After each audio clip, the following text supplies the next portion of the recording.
Hello, I'm Cheryl Meyer, and I'm otherwise known as Cheryl M. Health Muse. And what my goal is to inspire you to lead a healthier life. So when I proposed my podcast, I proposed that we present it in two different segments. The first one is It Feels Good to Feel Good, Future-Proof Your Health, where I get to share everything I have learned to return my health back to relative wellness and to live a pain-free life in spite of the fact that I have autoimmune disease. But the second part of my podcast is this episode, and that's Tell Me Your Story, the Health Muse is in. My concept with this is it's all fine and well that you hear me tell my story, but I get a lot of, it's all fine and well that it worked for you, but it's not going to work for me. And I wanted you to hear that there are lots of people out there that have made changes in their lifestyle that have supported their health and brought them back to relative wellness. We all have a couple things in common. We all owned our own health. Whatever the doctor was suggesting we did was going on a parallel path to us making these lifestyle changes where we did things that cleaned up our toxic load. We all pay attention to our body. You'll hear jazz in the background because I want you to listen to the rhythm of your health, and I want you to pay attention to what your body is telling you. My body had been trying to tell me that I was going to topple over into toxic load for some time. I just wasn't listening. So if you clean up your lifestyle and if you listen to your body, you have a very good chance not of being deprived in any way, but returning to feeling darn good. And that's what these podcasts are really all about. So thank you for joining me. This is going to be a Tell Me Your Story, the Health Muse is in episode, and I hope you enjoy it. And I hope that we all inspire you to lead a healthier, happier life. Thank you.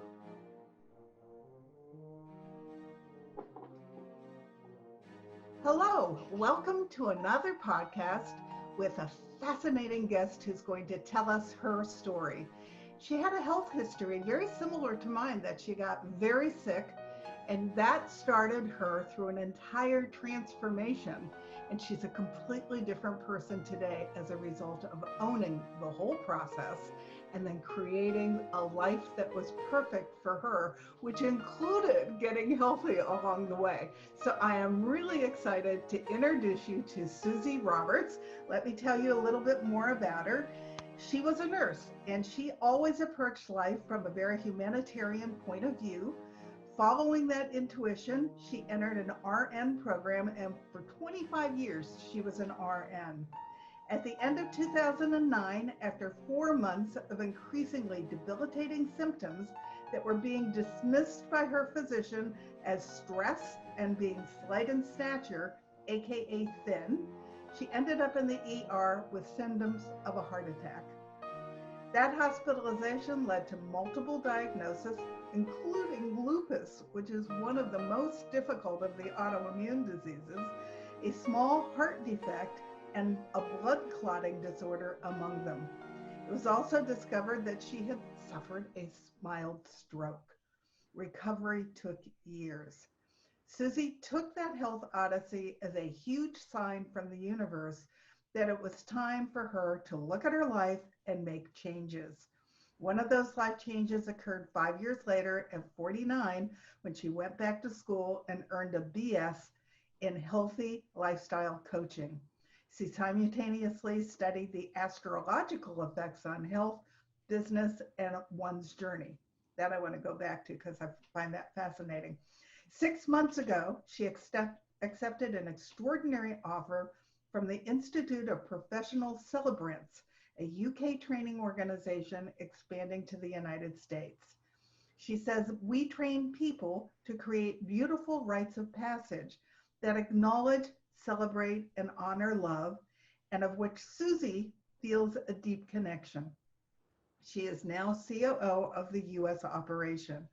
Her entire life has revolved around helping and supporting people through life and events And this new position is truly in alignment with her skill set and her desire to see people not just survive, but thrive.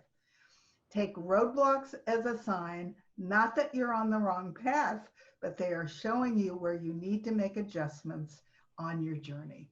So welcome, Susie. I'm so excited to have you here today. Thank you, Cheryl. It's a pleasure to be here. I'm very excited to share my story and, any knowledge that I can help people on their journeys. Fabulous. So let's start with, you were a nurse and suddenly things started going wrong with your body. And so you started to seek medical help, and they apparently were clueless as to what was going on with you. I had a summer that I was declining throughout the summer. I had symptoms that started off impacting my day late afternoon, evening. I would be fatigued. I couldn't think straight. I was having issues walking upstairs. I had a lot of stairs up to my house and in my home. And I was having challenges with it. And as the days went on and the weeks went on, it was getting more and more difficult. And my days were getting shorter and shorter and shorter. I went to my physician at the time, who just attributed everything to, I'm not a large person and I'm a woman and I must have a ton of stress, and it's all kind of up here, and let's just adjust your diet and give you a couple bags of IVs that have supplements in them and you're going to be good to go. And we'll do a little testing. And the testing came back, what he tested seemed, some of it was off, but nothing that was striking. And he said, you'll be fine, you'll be fine, you'll be fine. As I continued to deteriorate throughout the summer. At the end of October, I found myself in a Target store and I felt like I was having a heart attack. And I know women's symptoms are different than men's, and I just sort of felt very uncomfortable. And I did what you should not do, caveat, is I drove myself back home. I should have, at that moment, cut it and said, yeah, I need to get somebody to take me. I got home. The person who was at home with me took one look at me and said, oh my God, you need to go to the hospital. And I went to my doctor's office, and his nurse / paramedic who worked in there took a look at me, threw me on a monitor, an EKG, and said, you're not looking so good. Perhaps we should go to ER. My physician walks in and says, well, you could, but you also really don't have to. And he's in the background going, go, the nurse. So I went to the ER and I ended up being taken in, and I hear rumblings about my status, and they're talking to my husband at that point, who was saying, we think she's having a heart attack and we need to get her in. My heart rate was, and I'm feeling not fabulous, but I'm certainly with it enough to listen to all this. I go in, they do an angiogram, and it's borderline. I end up, being admitted into the coronary care unit, and my doctor comes in and just is completely dismissive of anything that's gone on.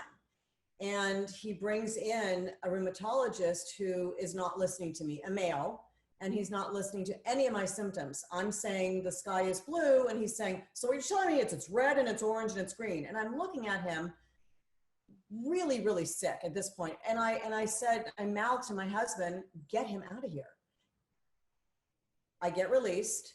Well, I get released from the CCU. I end up in a regular unit, and I get this godsend of a rheumatologist who comes in and says, oh, Susie, I've looked at your lab work, and I believe you have lupus and fibromyalgia, and I believe there may be a blood clotting disorder, and there's some other tests I want to run, but there's a lot of stuff wrong with you, and it's not stress. Yeah, he just told you there were all kinds of things going haywire, and you're relieved because somebody is seeing that you're not well. Yeah, she's like, it's not in your head. I'm thinking, he's making me feel like I'm absolutely, nutty. And I know my body. I'm under, I know that there was something wrong. So I get released, and I'm under her care. I was probably home less than a week from the hospital.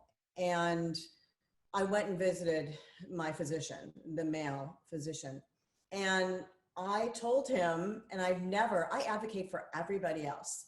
And at that point, I stood up for myself and I said, you said things to me that you would never say to a male patient. And it stopped him dead in his tracks.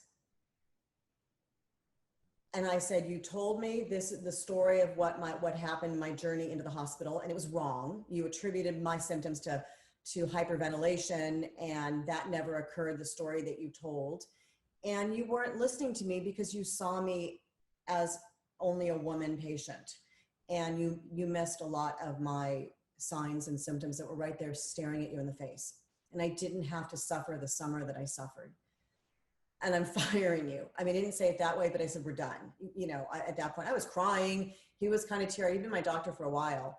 And I really hit him with it. And it hit him a bit. And I hope that for anybody subsequent to me, any of his patients, that he took that lesson, you know, to heart in his interactions and how he diagnosed and treated his patient.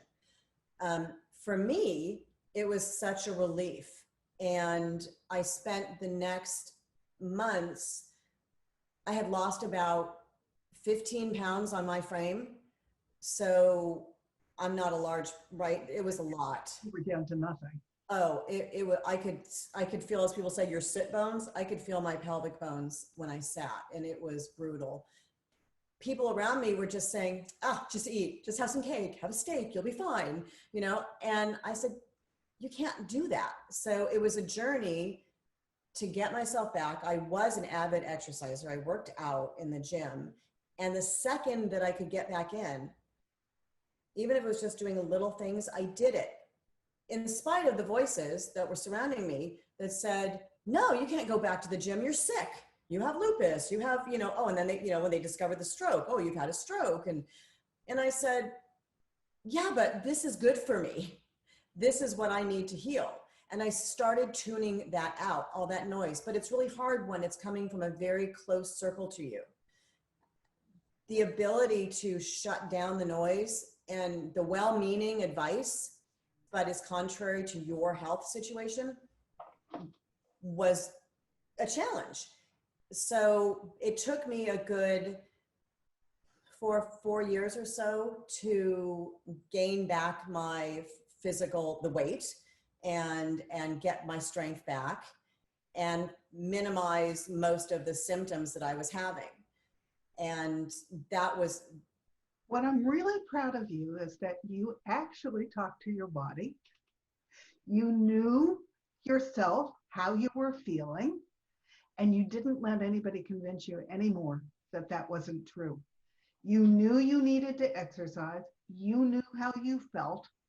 And because of your background, I'm sure as a nurse, you knew what to do because you were working directly with your body to get healthy again. And for some reason, we don't listen to our bodies. And so having that skill, I'm sure, is a big reason why you got well again. I have no doubt. I believe that the ability to tune out well-meaning voices was the key. And a lot of us can't have a tough time doing that. I don't say we can't, we don't. A lot of people don't because, well, maybe they know something that I don't, right? Whether it's your physician or a parent or a spouse or a well-meaning educated friend who says, do things a certain way, but always listen to your intuition, your gut. You know, if it feels wrong, it's wrong. It's not your truth. It's not who you are. It may be who they are, and it may be the right advice for them. But I have to say that anytime somebody says something to you and you have this gut punch that you go, listen to it. Stop and listen to it. My life was going along well before all this happened. My father had passed away about a year before I got sick, and he lived life. When he passed, because he wasn't taking care of himself, and as a nurse, that was certainly a challenge for me to watch. And I finally resigned myself to the fact that this is his journey, and this is the way he chooses to live. And if this is the way he's going to live, then I might as well just enjoy the ride, however much time is left. It wasn't any process that we would eventually kill him. He just picked up an infection that eventually killed him. But during those times, when I knew he was dying and nobody else was saying that he was dying, right? The doctors were like, yeah, he'll be fine. And I'm going, no, he's not. Okay. We had these conversations and he said, Susie, I have crossed every bridge. I've rode every road. I have read every book I want to read. And he was an avid cruiser, and he actually did help people perform. He did perform weddings and funerals, for the most part, weddings. And he said, I've done everything I've ever wanted to do. I'm okay. I've done everything I've ever wanted to do. So when he passed, it wasn't a sad time. It was a celebration of his life and his journey and his, what he did with his time. There's a lovely poem called The Dash, and Linda Ellis. And it's what we do with that dash from the date we are born to the date we leave this place, what we do with that dash. He took that dash and perfected everything that he did in it. He used it to perfection. And my hope is that we all could do that. And, when he passed, I kind of started looking at things going, I need to start paying attention to things I want to do. For me, I've always been doing for everybody else, my children, that people would say, do this, do you want to go be a PTA president? Go do this. And I'd go, okay, right? Not necessarily something I had, I just did because everybody said this would be really good. You should. Those words can be really detrimental to somebody. You should do X. I think you should do. Those can really be harmful. Oh, and if you're not doing what's right for you and you're not doing self-care. Exactly, right? Because you're so busy doing, then it does catch up. It does. And what you realize is that you have lost part of who you are. And when I got sick, it was magnified. It was like, that's it. That was one of those, the universe stepped in and said, Susie, you have not been doing for you or what you are here to do and help people. And you can do it in so many different ways. We're going to just stop you right there and make you pay attention because you're not listening. Yeah. Funny how the universe does that. Right. Yeah. And I was like, oh, I hear you now. Red flags, stop signs. I had missed them all. I just plowed through them all. And so when I got sick, that was the real moment that I said, you need to make some changes. When I took control of my body, I decided also that I was going to change my mindset, and the two of them would allow me then together to get myself off of the medications that I was on. And I was on a boatload of medications. Yeah, well, with all the things that they had determined you needed help with, I'm sure. Right. And they did help me for a while, right? Get me over the hump. But I realized just how much of this do I really need and how much of this is a permanent diagnosis. Lupus is a permanent diagnosis. Fibromyalgia is very symptomatic. It's generally, they both wax and wane, right? Right. They come and go. Right. The blood clotting issue, we were always kind of, my labs were doing, okay. So I started wondering if I could take myself off of some of these medications. And I worked really hard, diet, exercise, mindset, to not need the medications for the pain, for the stiffness, for the discomfort that I was experiencing, swelling, on the inflammatory processes. Couldn't I stop those myself? And I thought, if I can, great, let's give it a shot. And so I must say that exercise and making changes, and they do not have to be radical changes to start.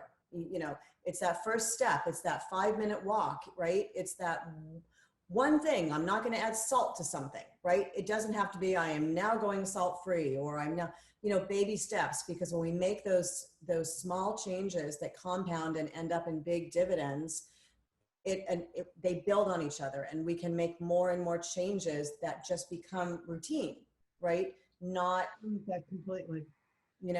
I don't believe in diets. When I worked in the hospital, this one's on a soft food diet, this one's on a low sodium diet. That's a diet. It's a nutritional status. not a go on a diet, lose the weight. I don't believe in the go on the diet, that way lose the weight. I believe in behavior mod. If you change your behaviors, if you modify your behaviors, you can then change the way you eat, and your dietary choices become more positive and more healthful for you.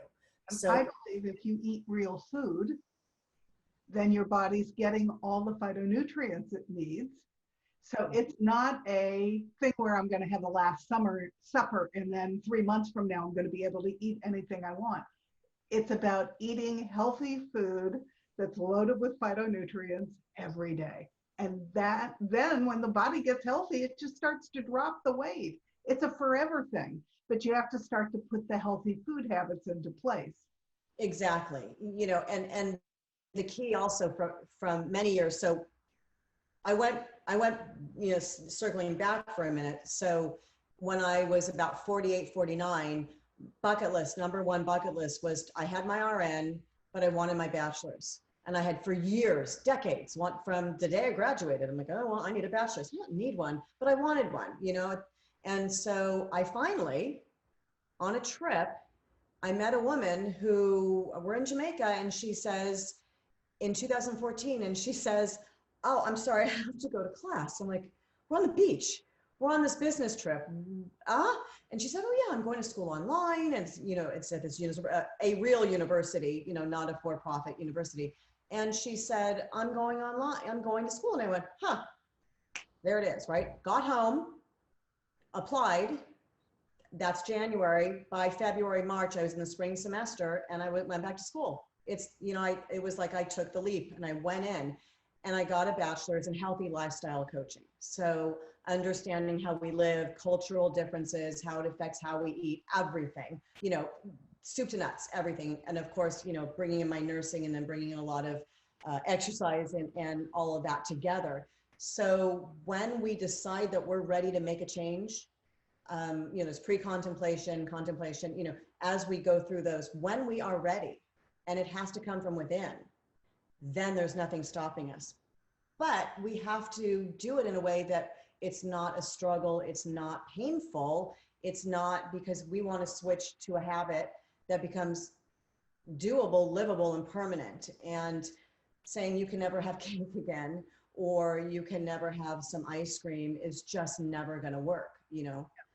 But So, when you clean up, you reach a point where you could care less about them too. yes. If I could never have another piece of bakery cake, it would be fine with me.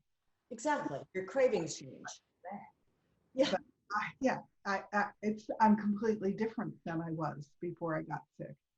Right. Isn't it amazing? But you also, when we've gone through something like, I truly believe our body starts giving us hints of what works for us nutritionally.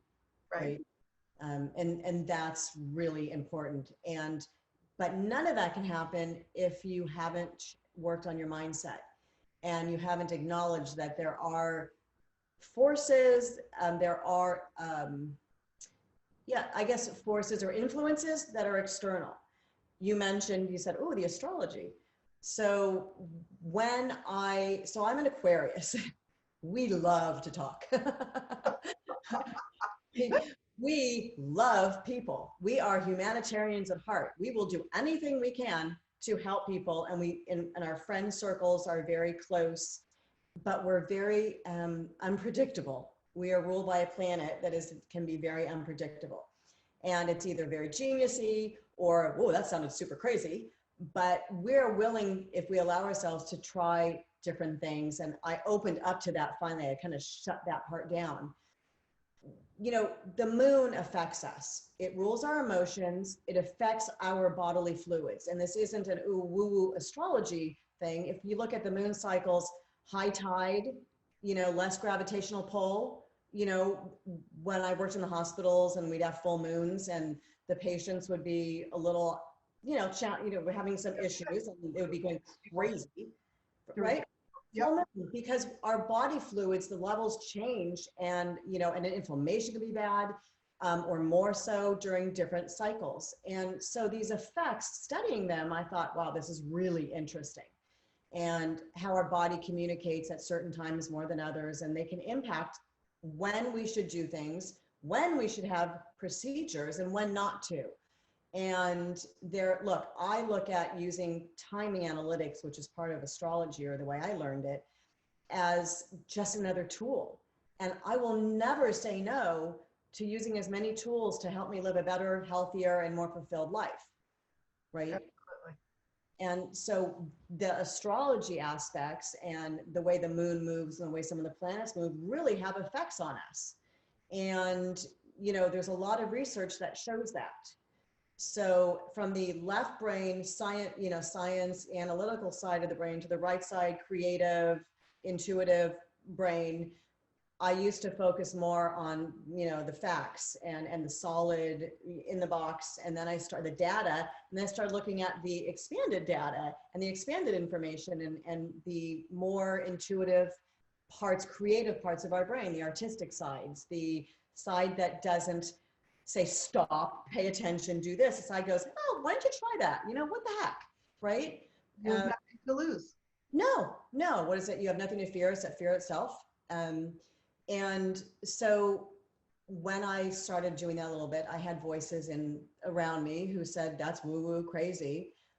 But it really helped me find me and find out a lot about me and what made me tick and why I felt certain ways and why I reacted in certain ways. I said, oh, I get that. That's why I respond that way, because my moon's in Scorpio and I can bite because it's emotions, and I can bite at you or take things super personally because of that alignment. I went, okay, I can work on that, and it just helps. And, I don't know that this quote is attributed to anybody, but when people start telling you you've changed, it's because you've stopped living life their way.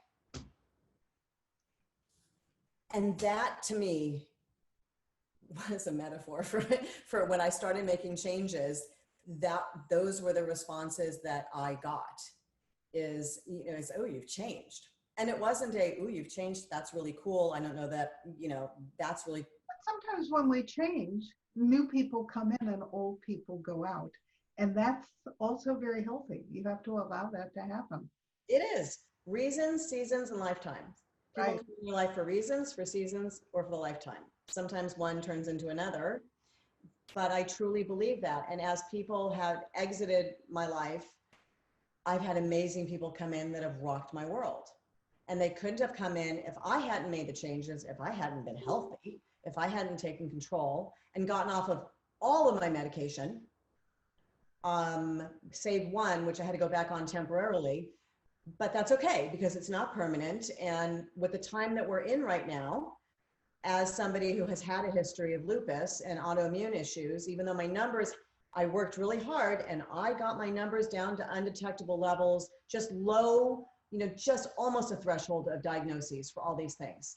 And I had a wonderful new integrated medicine doctor who, East and West, who said, go off the meds, great. And I already kind of did go off on some of them on my own, but again, not an advice, no, I would never advocate that for anybody else. But I weaned myself off of my meds. And then I said, by the way, I went off of these meds to my old doctor, the in-between from the one that I jettisoned years ago. And she's like, okay, but know that if you go off this one med, your lupus could wreak havoc on your body for the rest of your life, even though you feel good. And I said, yeah, no, that's not in my mindset. No, I'll be fine. Interestingly enough, what's the drug? Plaquenil, which is the drug that Trump touts, that the president touts for, hydroxychloroquine. That's the drug. So it's a lupus drug. It's an antimalarial, and it's a drug that we use in lupus patients. And that is one of the drugs that was the one that I had been on just for a little bit, just to sort of, I was getting symptomatic. What's going on, the not exercising like I used to, 5 days a week, 3 hours a day, my body started rebelling a little bit. And to get it under control, eventually I said, okay, you know what, this is okay for a temporary time, I can do this. Because to say no and then to crash is doing nothing good for your body. So, Yeah, I'm not anti-medication, yeah. But I am anti-medication if there are lifestyle changes you can make to replace it. And that's the difference between a conventional medical doctor and a functional doctor. My functional doctor will come up with natural solutions first. It doesn't mean we won't maybe go to the pharmaceutical, but we try to do it with lifestyle change first. And I like that. That's the way to go. I say less is more. My mind, my motto is, start with the changes that don't require that kind of intervention. And then if that needs to be, it needs to be. I would never say no. I didn't, because I realized that for right now, that's okay. And it didn't allow it to continue on. And it just spurred me on to, find different ways to exercise. Quarantine and isolation and, all of this external control on us that is completely out of our control. We still have control of who we are, what we do with ourselves and in our sphere, and how we interpret the information that's brought to us or that comes about. You can internalize it and be upset and sad and frightened and paralyzed, or you can say, good information, that's interesting, not mine. And literally, not mine. No, that's not mine. And literally doing the pushing away, that motion, that's not mine. That anger is not mine. That, those feelings are yours. I can be sympathetic, but I am not going to feel your feels, right? Remember the day, oh my gosh, I feel your pain. Oh, no. Right? No, I understand that. Wow. I get it. Not mine. Yeah, I wouldn't say that. Oh, it's not, but it's. But that's the difference between empathy and sympathy.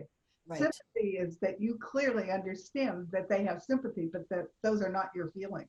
Correct. And people sometimes get that confused, that they're being empathetic with you and they know exactly what you're going through. And that's not true. And you don't have to own the fact that they're giving you that. Correct. I discovered that when you stand in your true health and you are your best advocate, you are the best advocate for you in health and in many other areas. And once you own that, and once you have that power, there is nothing you can't do. And that includes getting off of all your medication, knocking those symptoms down, and when you do that, finding the people who are in alignment with you, and finding the ability for things just to open up and come to you, right? So people get just pushed in and brought into your life. So my new venture, my new wonderful opportunity that popped in, or it came in because I was ready, and I was ready for a change, was this opportunity to help be the COO of the Institute of Professional Celebrants, which is based in the United Kingdom. It is a training and support organization to train people to perform rites of passage, birth to death, marriage, baby namings, vow renewals, funerals, lifestyle changes, adoption. That's a big one for me. All of these rites of passage deserve celebration and deserve a very special acknowledgement. And whether you want to celebrate with clergy who are religious clergy or choose not to, you can be trained to perform these rites of passage and give your clients, your family members, whoever you are working for or with, an opportunity to have an amazing, personalized, very unique celebration of their choice, of whatever it may be. Somebody changing their gender, somebody changing their name. Let's celebrate it. Why not? Absolutely. People do divorce celebrations. We train you how to discover your inner storyteller, your voice, how to listen to the story that is being presented to you when you meet with a family, to listen to it, and then create whether if it's a wedding, maybe the first paragraph of the new chapter of their life. right? And at the end of the life, helping them, have them leave the life here with a celebration of how they lived, of how they used their dash, right? And of the lives that they affected and the impact that they made. And having it a celebration, because while they were here, they lived. They are no longer here, but let's allow them and honor them with a beautiful send-off. Right. And, you know, my father's funeral wasn't like that. And you know, a lot of times the people who are doing these rituals don't know the person they're doing the ritual for. It's not personal to them in any way, and it feels disconnected. I bet everybody who's listening has been to funerals or weddings or christenings or something where you're looking at the guy and he doesn't know the people. You're there because you are intimate in some way with the family that's going through the occasion, but they're saying words that make absolutely no sense for the person that you know. And I agree with you. It should be a celebration. Those are big moments in our lives. Right. We should honor them all. Look, you know, frankly, a lot of people mark recovery from cancer. And every year they say, it's my first year, you know, I'm a 5-year survivor, I'm a 10-year survivor. I'm, you know, you can look at that and say, you lived, you survived. Let's mark those occasions of it's just your life. You know, 5 years ago, I was diagnosed with cancer. 10 years ago, I was diagnosed with cancer. But we can just say, look, this is who I am now. You survived cancer, but you are you. You are a beautiful you that has survived cancer. And we don't have to mark the time that was so challenging. Honor the you now. Oh my gosh, this is another year. It's like a new birthday. So we can honor that. The joy, the privilege of honoring whatever somebody would like, being trained with our organization allows you to bring in all of that creativity, whatever it may be. And whether there is a religion involved, sure. But we teach you to listen and to talk to the people so you do learn enough. When you walk out of there, you go, I believe I know this story and I can craft a story because I listened to what the family was telling me. Not, okay, where's the script? I'm going to read off, you know, so-and-so, I've got 4 funerals lined up today. Person B, and I don't know them, but I'm just going to say some words about them. Yeah, exactly. And you know, I've been to funerals like that, and it was disheartening because they missed these emotional, wonderful parts of these people. And I have been to the other ones.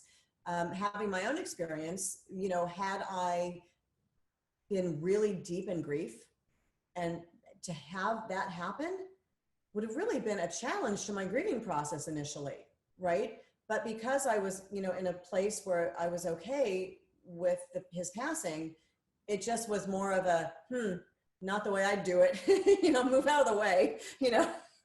I'd like to do that. And so my hope is that we hear those stories, and we, as we train celebrants and as people become celebrants, they can remember that and go, okay, you know, we're going to honor these people for everything that they've done.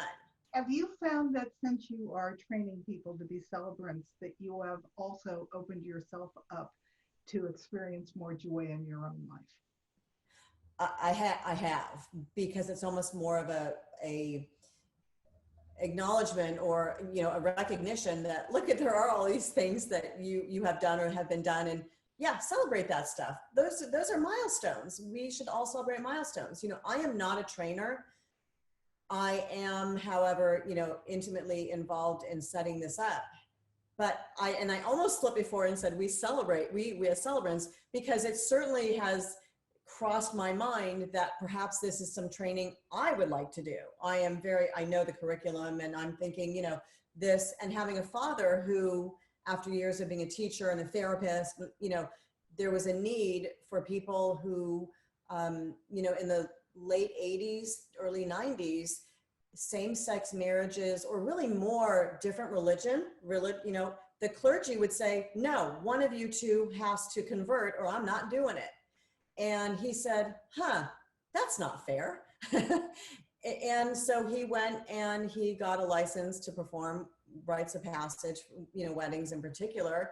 And having grown up in the Jewish faith, he thought if people wanted to get married and a Jew would like to marry non-Jew or vice, whatever it was, he says, darn it, I'm gonna make sure that happens. And as a marriage counselor, he did a little counseling to make sure that they were compatible as he was working on them with their wedding. So it was a gift, and it's always been in the back of my head, and not until I had this opportunity that I go, this might be something that, I might like to do. And, it's in alignment with that. So you just never know. Opportunities come in and what you continue to do. And the people that I've met who do this training in the company are phenomenal people and tell such wonderful stories. And that is definitely something that is up my alley, so to speak.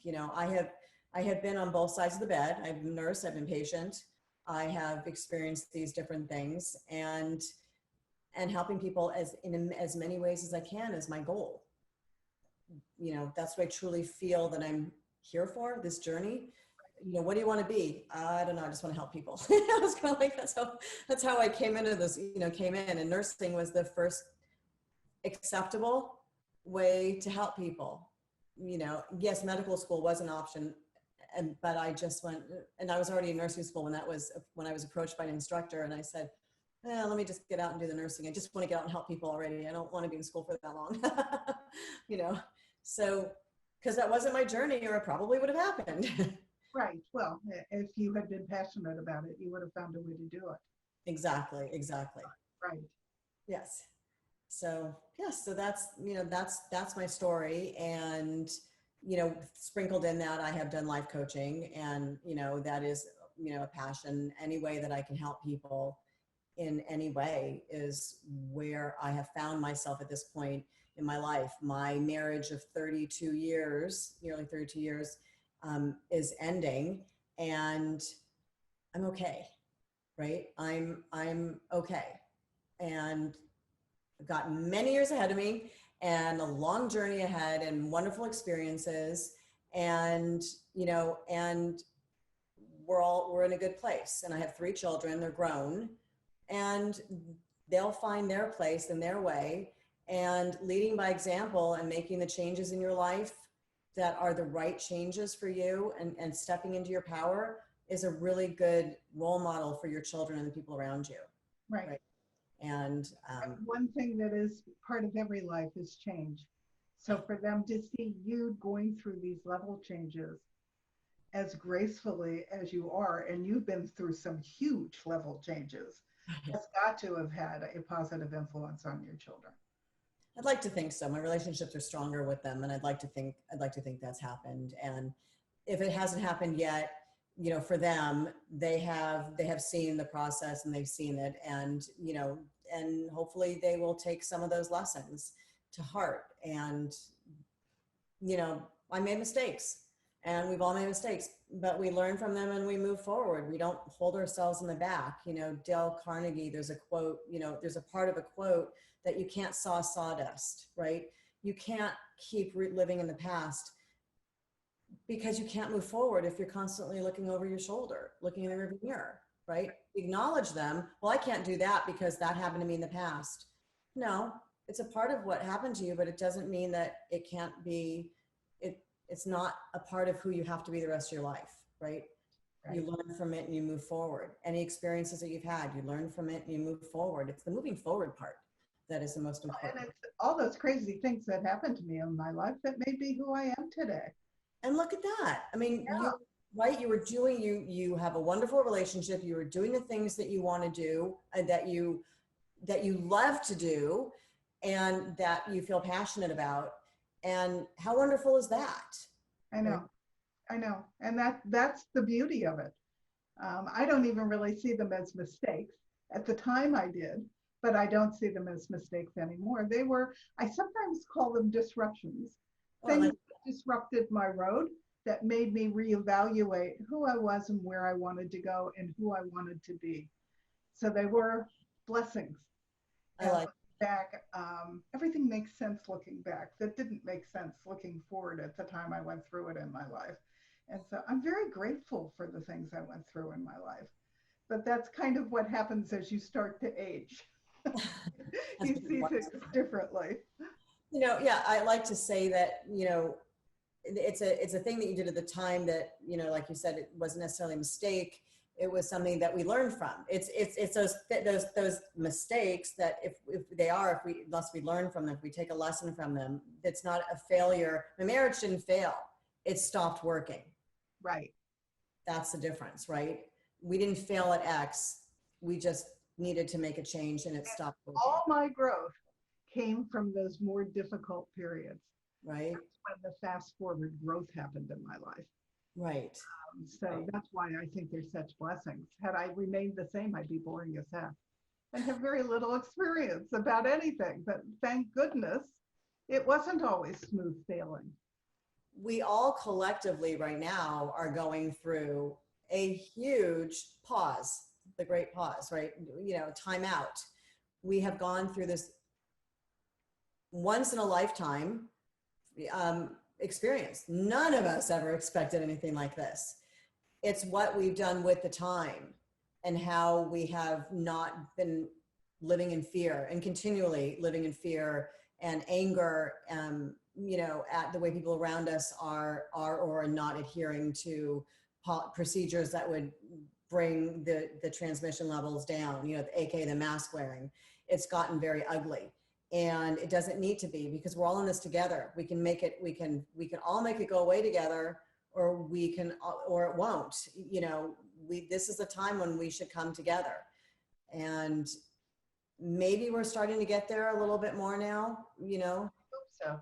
Interestingly enough, my grandfather died in the 1918 flu epidemic. Wow. So I never really understood how he could have died from the flu. So when I went to college, I actually spent quite a bit of time at the library looking into what that flu was all about. The first thing, I was shocked that there were 25 million people who got it in the United States. And it was a little different than this. My grandfather was in his early 30s, came home from work one day, was sick, and was dead 5 days later. There was almost no turnaround time. And the people who were getting it were not the young or the old. It was the people who were middle-aged that got hit the hardest. Wow. And he was in Pittsburgh.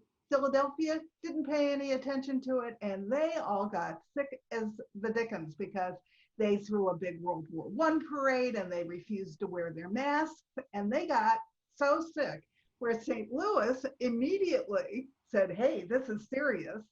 We're going to pay attention to this. So they came through it with a lot less illness and death. Right. So we had all kinds of pictures of people with their masks on saying, wear your darn mask for darn sake. I found pictures of dogs and cats with masks on. And it actually was really interesting because when I heard this was coming, because I had done that research, I understood much better what we were about to go through. And they had a hard time getting people to pay attention to wear the masks then too. I don't get it, because how hard is it to wear the mask? Give me a break.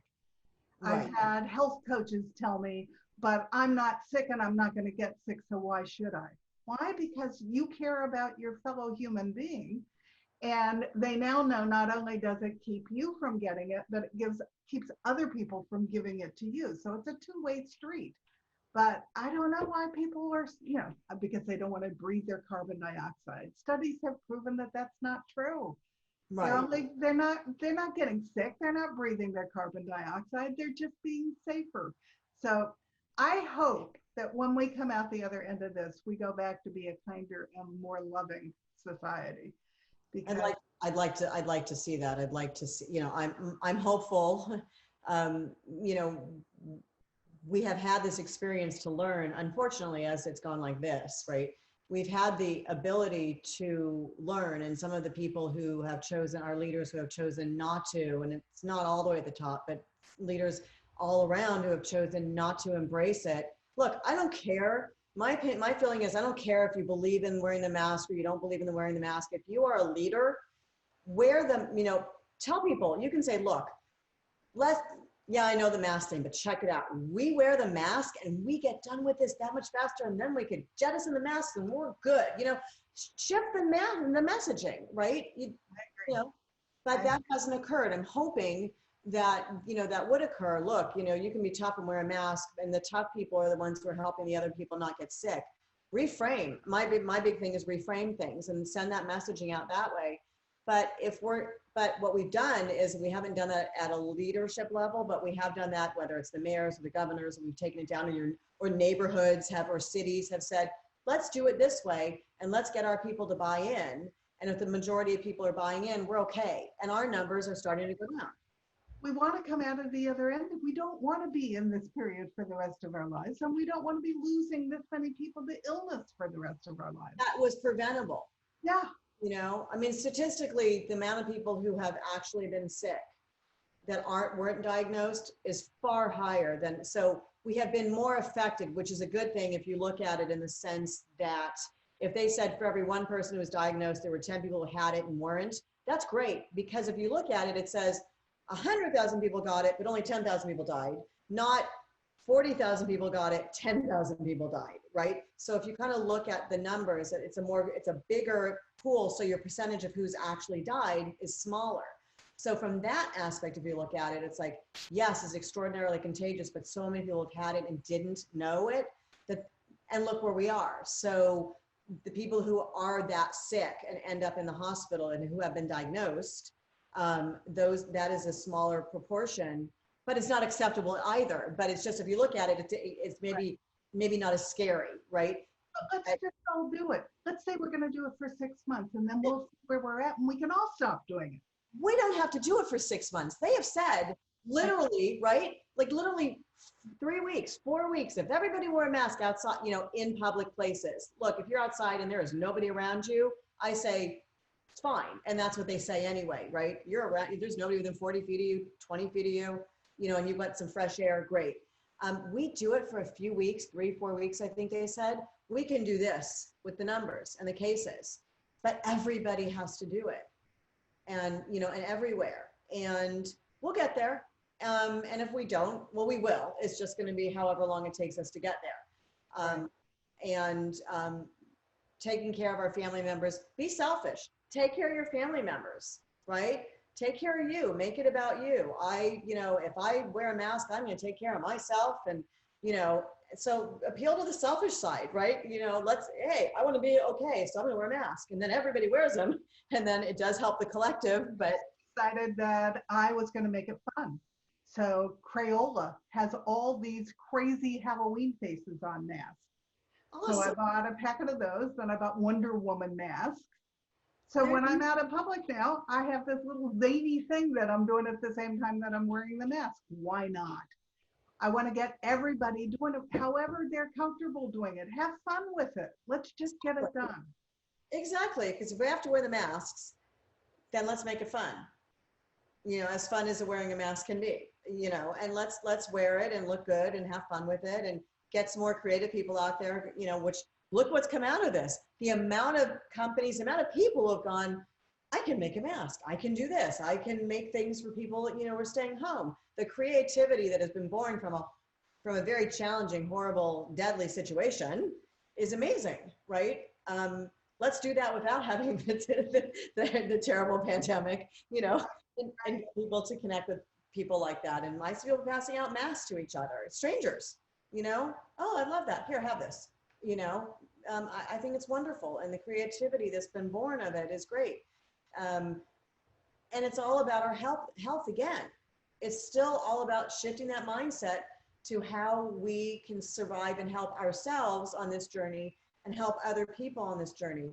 Because I have to tell you, the celebrants that are trained right now and the celebrants that are currently, they have a mass of funerals that they are doing, whether it's a virtual funeral or a very small in person, and not to have the ability to have all of your friends and loved ones as you say goodbye in person to support you is really challenging, right? And so we get as creative as we can and help these people say goodbye in the most loving, supportive way and acknowledge in a time that we can't. Same with weddings, acknowledging that people had to postpone their weddings. So make a little celebration about that and honor that they were supposed to get married. So let's have a little, this is the day you're going to get married, recognize that. And when the day comes, how sweet is that going to be? And how, right? We don't have to ignore the fact that somebody was going to get married on a certain time and they had to postpone. Let's acknowledge that they had that and have a little acknowledgement of that. And when the time comes for the big celebration, it'll be that much sweeter, you know. So it's a journey. They're challenging times, but it's what we make of it, right? During and people complain all the time they can't see their grandchildren. We see our grandchildren. We go put chairs 8 feet apart from each other in their front yard. The kids wear masks. He hung a great big tire so they swing on the tire while we're all catching up. They know they can't come jump on us. They're 3 and 8, so they know they can't do that, but we still get to be there. We still get to enjoy them. You know, you make it as fun as you can under the circumstances, and you still have the joy of life. Exactly. Would I like to hug them? Absolutely, but I can't. So we'll make the best we can of it, and we'll all talk about these someday. Right, and hopefully really soon. Remember the time when? I remember the time when, right before this went down, I was at an event with 2,300 people. And it was all about, part of the whole program was all about go hug 10 people in the room, go hug another 10 people around the room, you know, turn to the person and shake them and say, you know, I'm happy you're here, right? Thank you for being here. I'm ready, you know, those kinds of things. And to think that that was in February and that, you know, less than a month later, I can't touch anybody. And I'm a tactile. I love to hug people and say hello. And that has been probably one of the most challenging things for me, is to not have that that touch. That was so, we just took it for granted, but who thought we'd ever have to take that for granted? But what a lesson. And when we can do it again, you know, it's going to be. We'll do it again. This is not forever. No, it's going to be a big old hug fest. You know, it's, you know, Leo Biscaglia was, you know, Dr. Hug, right? Leo Biscaglia, just, you know, I mean, if he, you know, wow, you just, you know, you can't hug right now, but we can do other things. And it's not socially distancing. And that term always kind of gets stuck in my craw. It's physically distancing. We can be social. Right. We just can't be physical. We have to have, right? Absolutely correct. You know, I have a lot of people who have told me they're very lonely, and I invite them to join my private Facebook group because I started it right before COVID. And so we've been there to support each other through it. There's no reason to be lonely in this day and age. No. Find people who are loving and will give you virtual hugs, who will be there when you need them. We can still be there for each other. You just aren't right next to me. Right. You're right next to me on the other side of the screen, but you're still there. Right. Imagine in 1918. They didn't have that. There was nothing. It was pen, you know, it was writing, you know, and they didn't have that ability. We didn't have that this ability 10 years ago, really, 10, 15 years ago. True. So what a gift, right? It would have just been on the phone and not seeing each other. 15, you know, however long it's been since, I mean, technology goes like that, you know, now. But we have this ability, and we have this ability to learn in a different way, to connect in a different way, and to experience life and the joys and the gifts that we have, and really understand and don't take it for granted and really honor it. That is, I think, what a lot of this journey has shown us, at least for me. Yeah, absolutely. And that's a beautiful thing, whether it's virtual or it's in person. Right. So. Right. Yes. So. Is there anything you would like to tell the people who've been listening to our conversation that you'd like them to know specifically about their health and their celebrations? Well, certainly your health at this time is paramount, that we really listen to our bodies. It's much quieter than it used to be. We're not as busy. So we really need to tune into our bodies and really listen, right? And really feel for how foods are affecting you, for how movement is affecting you. There is no reason why you can't get out and move. I don't care. I mean, we have weather, you know, weather aside, moving will help the psyche, will help us physically, will help us emotionally. And that's so important to honor that and to really pay attention to what you're putting in your mouth and in your body right now, because a lot of us are mindlessly eating because we feel closed in and suffocated and you know, shut down because of everything externally, but this we have control over. So now's a perfect time to kind of pay attention and the intention to just make some minor shifts in your life. Drink a lot. Time to protect your body, because this isn't going to be the last superbug that comes through our population. No, the better physically you are, the better you survive all of this. Exactly. Start to own your body. Right. You pay attention to what you put into your body.